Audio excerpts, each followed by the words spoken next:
పైకి ఎక్కాలి కదా, ఎక్కడ ఉంది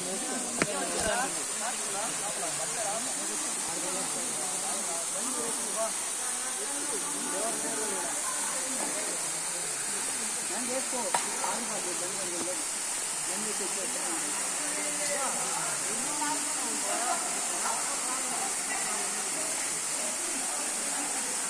బగ్గి తీసుకురా చూద్దాం.